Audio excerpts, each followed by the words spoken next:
이 치아 페임 때문에 신경치료까지 진행되는 경우는 굉장히 드물다고 생각합니다. 그 경우에 따라서는 만으로도 충분할 수도 있고 이나 충전하는 것만으로 치료가 종결되는 경우가 많습니다.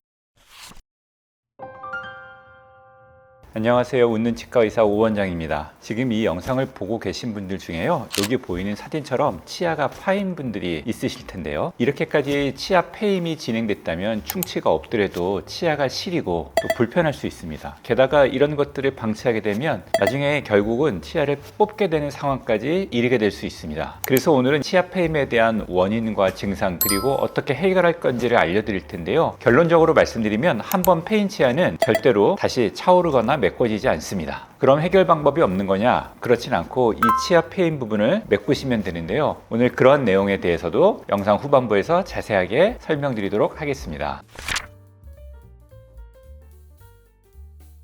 치아 파임은 주로 치아 구조물에서 가장 약한 부위인 치경부, 치아 목 부분에 해당되는 부위인데요, 잇몸 쪽에 있는 부분이죠. 그쪽 부분이 파인 현상을 우리가 치아 페임이라고 얘기를 합니다. 제가 그림을 보면서 설명을 드리면요, 머리 부위가 있고 여기 뿌리 부위가 있는데요, 뿌리 부위와 머리 부위가 만나는 부위가 치아의 치경부라고 하는 부분입니다. 이 치경부 부위가 파이는데 이 원인들이 여러 가지가 있죠. 파이는 정도가 처음에는 아주 작은 홈처럼 파였다가 점점 파인 게 증가가 되면서 결국은 범낭질층을 넘어서 상아질층에 도달하고 상아질층을 넘어서 신경까지 도달하게 되는 경우들은 통증도 유발되고 여러 가지 불편한 점들을 야기하게 됩니다. 이 원인에 따라서 치아 파임을 크게 세 가지로 분류를 합니다. 첫 번째는 어브레이전이라고 하는 건데요, 치경부 마모증이라고 얘기를 합니다. 이러한 치경부 마모증은 강한 칫솔질을 가로로 오랜 시간 지속했을 때 생기는 것으로 알려져 있습니다. 치약에는 마모제라는 성분이 들어있는데요, 이 마모제가 들어있는 치약을 강한 칫솔모를 이용해서 강하게 가로로 닦아주면 칫솔을 닦는 방향으로 치아의 치경 부위가 쐐기처럼 파여져 나가게 되는 거죠. 다음 종류는 어프렉션이라고 하는 부분인데요, 이거는 기계적인 침식 작용이라고 생각하시면 됩니다. 우리가 딱딱한 음식을 먹거나 또는 이를 갈거나 이렇게 되면 위아래 치아가 서로에게 교합력을 가하면서 이런 교합력들이 치아 구조물들에 전달될 때 가장 약한 부위인 치경부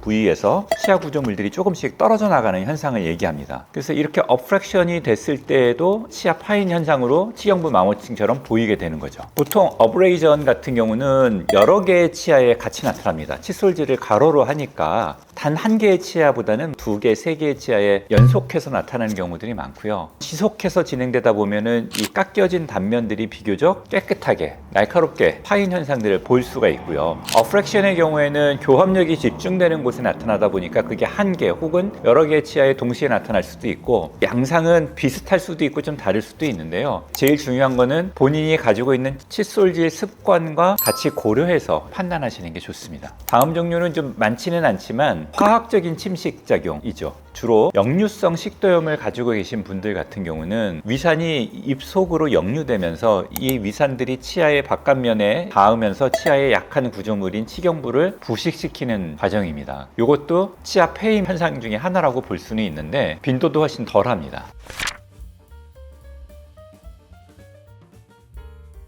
치아 페임의 증상은 첫 번째는 시리다는 거죠. 찬물을 마시거나 혹은 바람을 하고 들이켰을 때 시린데, 이 시린 정도가 적당히 지낼 만한 정도도 있지만 꽤 말도 못하게 시려하시는 분들도 있거든요. 그래서 그런 시린 증상이 나타난다. 두 번째는 이 치아 페임 증상이 점점 많이 진행돼서 신경 조직까지 침범하게 됐을 경우에는 통증이 수반될 수도 있겠죠. 근데 대개의 경우는 이 치아 페임이 단기간에 나타나는 게 아니라 아주 오랜 기간에 걸쳐서, 짧게는 몇 년, 길게는 10년, 20년에 걸쳐서 발생된 일이다 보니까 신경이 노출돼도 통증을 잘 못 느끼시는 분들도 있고요, 나이가 드신 분들 중엔 그렇습니다. 그리고 시린 것도 못 느끼시는 분들도 있습니다. 그래서 증상은 좀 다양하지만 시린 현상이 가장 일반적이고, 이걸 방치했을 때는 치아 자체가 굉장히 약해진 거기 때문에 충격을 받거나 이러면 치경부 부위가 부러지게 될 수도 있죠. 치아 페임이 더 진행되지 않도록 치료하는 것이 반드시 필요합니다.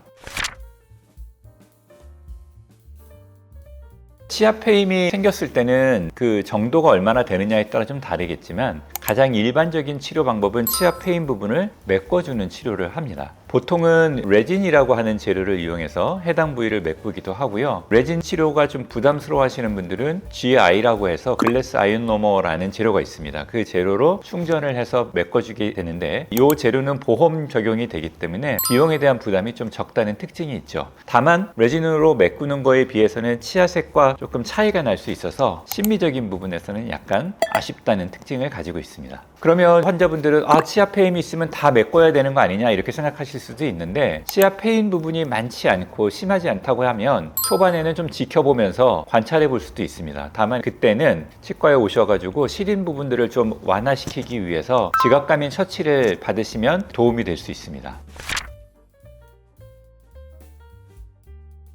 치아 페인 부분이 신경 조직까지 도달했다고 하면 신경 치료를 받는 게 맞는데요. 신경 조직까지 도달하지 않았다 그러면 반드시 신경 치료를 해야 될 필요는 없습니다. 신경 조직까지 도달하지 않고 치아 페인 정도가 상아질 정도까지 멈춰 있다. 그러면은 레진이나 GI 등의 재료를 이용해서 해당 부위를 메꿔주는 치료를 받으시면 되겠습니다. 페인 부분을 메꿔주게 되면 시린 현상들이 즉각적으로 개선되는 걸 느끼실 수 있죠. 환자분들도 되게 신기해하고, 이제 바람만 불어도 시린데 그 부분을 메꾸고 바람 불면 시리지 않다라는 반응을 보이시는 분들이 대다수입니다. 그래서 영상을 보고 계신 분들 중에서 치아 페인 때문에 고민을 하고 계신 분이 계시다고 하면 우선은 그 치아 페인 정도가 얼마나 심한지, 범위나 깊이가 얼마나 심한지도 보시고, 또 증상이 얼마나 심한지도 보셔서 치료 범위를 가늠해 보시면 좋은데요. 정확한 내용은 당연히 치과에 방문하셔서 담당 치과 의사랑 상의해서 결정하셔야 되겠지만 반드시 신경치료를 받아야 되는 건 아닙니다. 경우에 따라서는 지각감인 처치만으로도 충분할 수도 있고, 레진이나 GI로 충전하는 것만으로 치료가 종결되는 경우가 많습니다. 이 치아펜 때문에 신경치료까지 진행되는 경우는 굉장히 드물다고 생각합니다.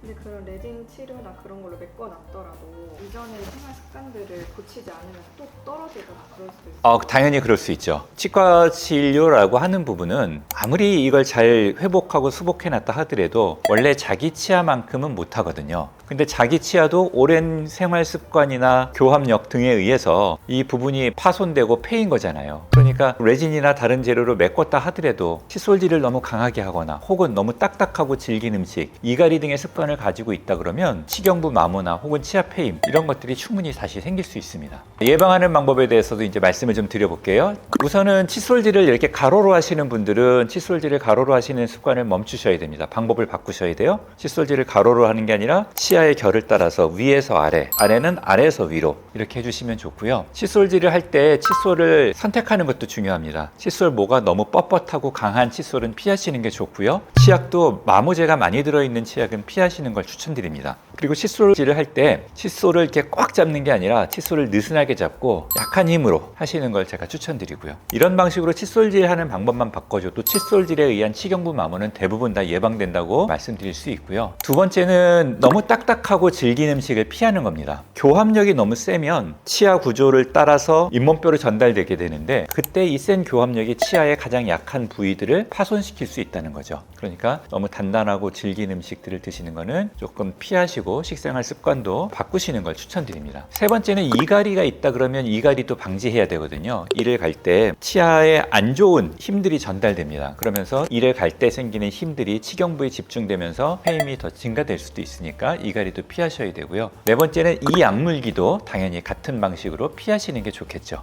그래서 이갈이나 이약물기가 있다고 하시면은 치과에 방문하셔서 교합 안정 장치 혹은 이갈이 방지하는 장치 등을 사용하시거나 턱 근육의 힘을 줄이기 위한 보톡스 주사도 생각해 볼 수 있겠습니다. 네, 지금까지 치아 페임에 대해서 이야기를 좀 나눠봤습니다. 치아 페임 문제가 있다 그래서 꼭 신경치료를 받아야 되는 건 아닙니다만, 한번 페인 치아는 저절로 좋아지진 않거든요. 내 습관들이 계속 지속된다 그러면 아마 페인 부위는 더 확대되고 커질 겁니다. 그러니까 페인 부분이 더 커지지 않도록 하기 위해서는 치과에 방문하셔가지고 해당 부위에 대한 적절한 치료를 받는 게 꼭 필요하다는 말씀을 드리고 싶습니다. 시청해 주셔서 감사합니다.